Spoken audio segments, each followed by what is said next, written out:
Assalamualaikum, balik lagi di channel jam 12. Oke, kali ini aku mau nerusin alur cerita dari manhwa Demon King Cheat System yang part ke-9. Oke, langsung saja masuk ke ceritanya. Cerita sebelumnya, Park Il-chon yang berada di rumahnya, dia mendapatkan tamu tak diundang dan orang itu mengancamnya untuk membunuh. Il-chon terkejut dengan kecepatan lawannya itu yang sudah memberikan pukulan keras di perutnya. Bahkan dia langsung terpental menjauh. Il-chon yang masih kaget tidak bisa menahan ataupun menangkis kedua pukulan lain dari lawannya. Saat dia terdorong terbang, Il-chon mengeluarkan belatinya dan langsung melemparkannya. Lawannya itu berhasil menghindari belati tepat waktu. Keduanya kembali ke daratan. Il-chon bertanya, padahal orang itu hanya berserker biasa, tapi kenapa dia sangat kuat? Apa belum jelas? Kau sudah tahu jawabannya.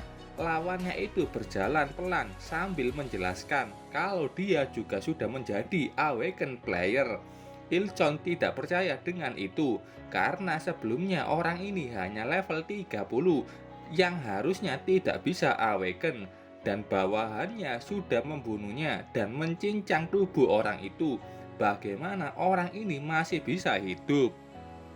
Orang ini menjelaskan, saat itu aku tahu syarat awakennya. Profesi awaken berserker adalah dicincang. Jadi walaupun dirinya hanya tersisa nafas, tapi dia berhasil awaken.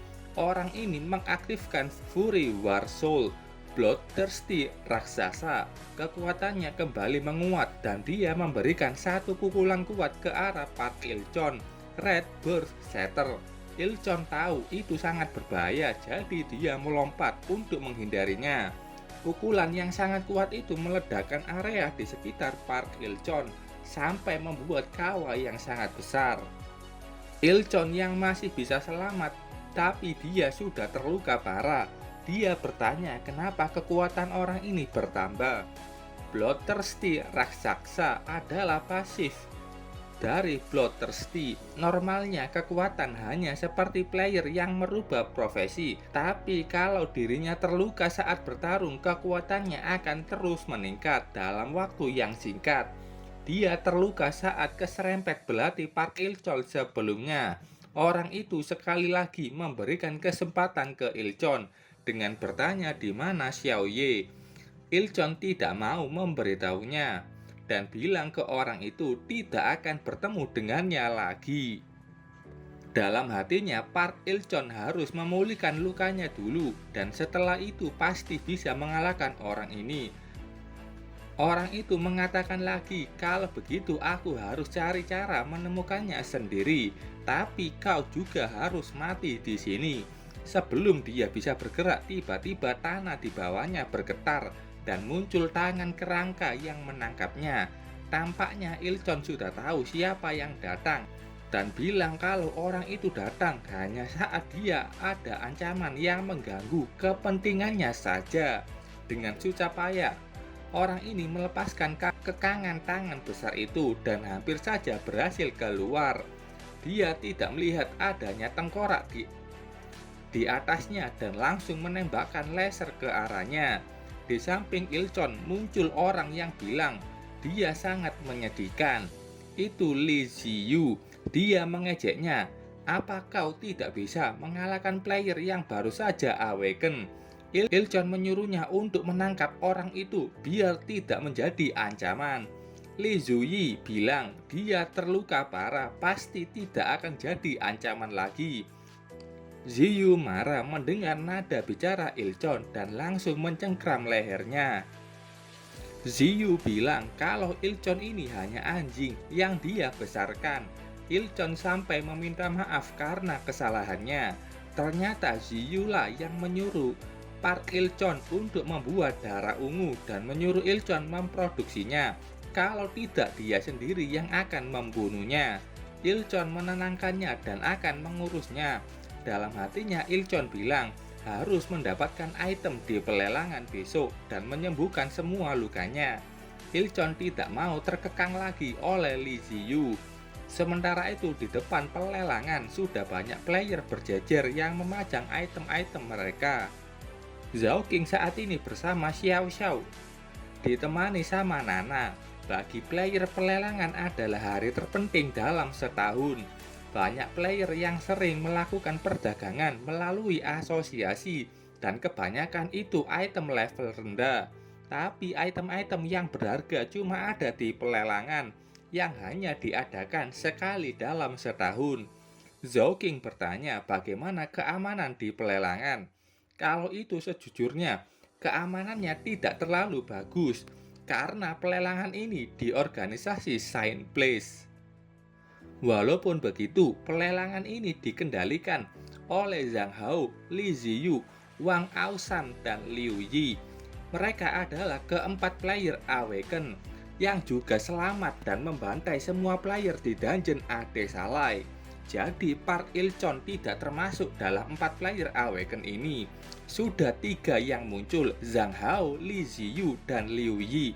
Yang belum muncul Wang Aoshan. Lanjut cerita, Nana menjelaskan tidak akan ada yang mau menjadikan keempat orang itu musuh dan player yang ikut pelelangan ini adalah para player level tinggi. Tidak ada orang yang bisa mencuri dari sini. Zhao King dalam hatinya senang.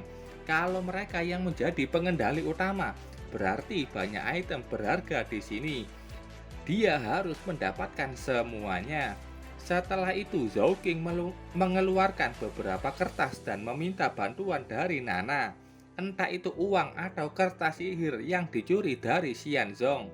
Saat itu keduanya mendengar kalau Xiao Xiao lagi berdebat sesuatu sama anak kecil yang lain. Kata anak ini dia lebih tua dari Xiao Xiao dan dia ingin apa yang mereka perebutkan. Xiao Xiao berniat ingin mengejeknya dengan menyuruhnya mengaku sebagai perempuan tua.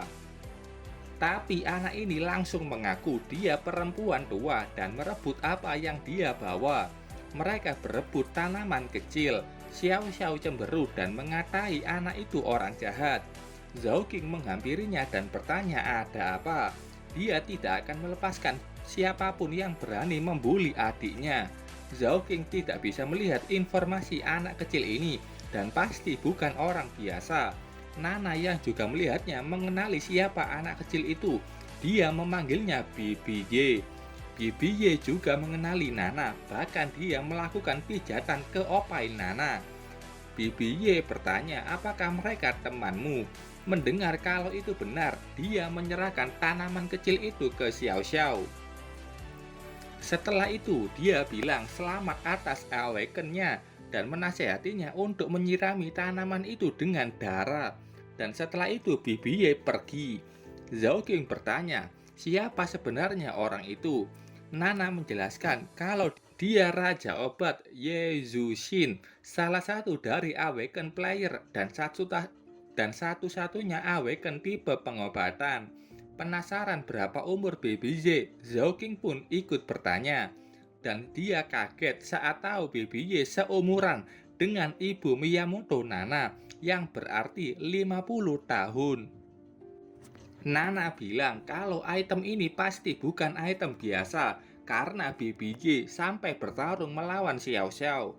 Zhao King bertanya apa yang mereka perebutkan barusan. Xiao Xiao membawa tanaman kecil itu, katanya mau memberi kakaknya sebagai hadiah. Dari informasi itu namanya Sunset Flower yang tumbuh di kedalaman hutan Landis. Dia tidak tahu apa yang istimewa dari tanaman ini, tapi Zhao King akan membelinya. Dia bertanya, berapa harga tanaman ini ke penjual? Katanya hanya 2.000 dolar. Xiao Xiao bilang Zhao King tidak perlu membelinya. Dia sendiri yang akan membayar dan itu hadiah untuk kakaknya. Xiao Xiao selama ini sudah menabung uang itu sedikit demi sedikit untuk memberi kejutan Zhao King. Tidak ingin adiknya sedih, Zhao King menurutinya dan berterima kasih atas hadiah itu.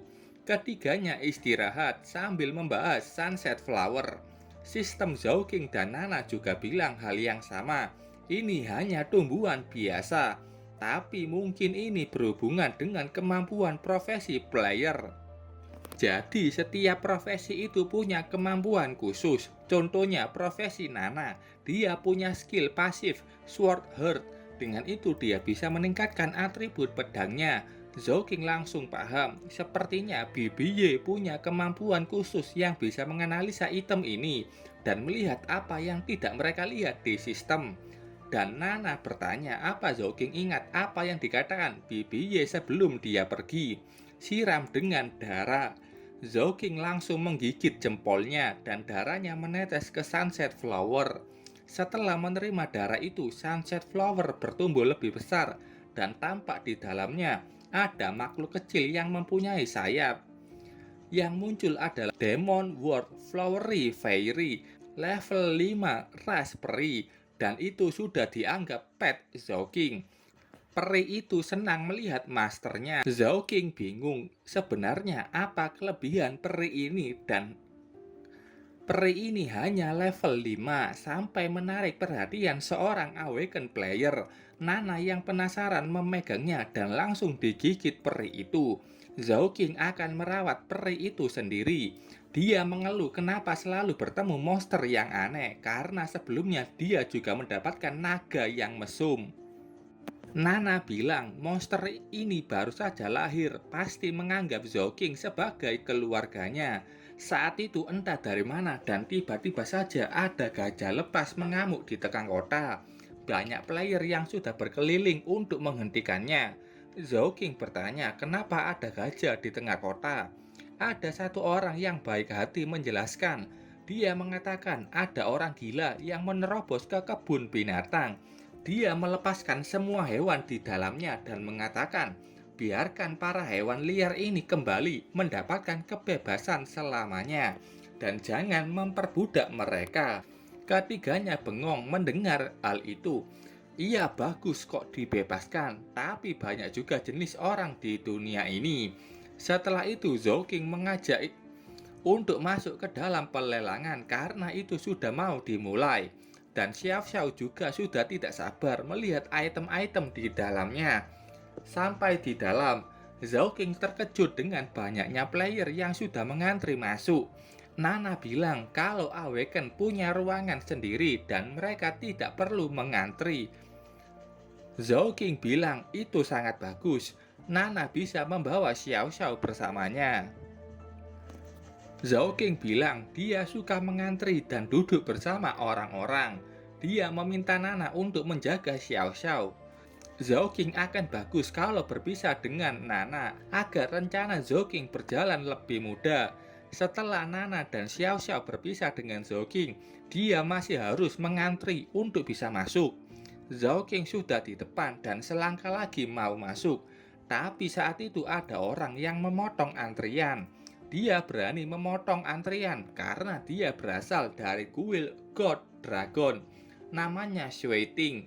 Pokoknya dia mengancam mereka yang mengomel. Zhou King yang tampak tidak marah menepuk pundaknya. Dia tahu kalau orang ini level 30 dan dari kuil God Dragon milik Liu Yi. Jadi dia hanya memujinya dan dengan kata-kata manis. Setelah masuk, Shui Ting menuju ke kamar mandi. Tapi yang dia tidak tahu, Zhou King mengikutinya dan langsung menusuk mati Shui Ting. Sepertinya kau sedang buru-buru, maka aku akan mengirimmu duluan. Kau akan mengisi kekurangan mayatku.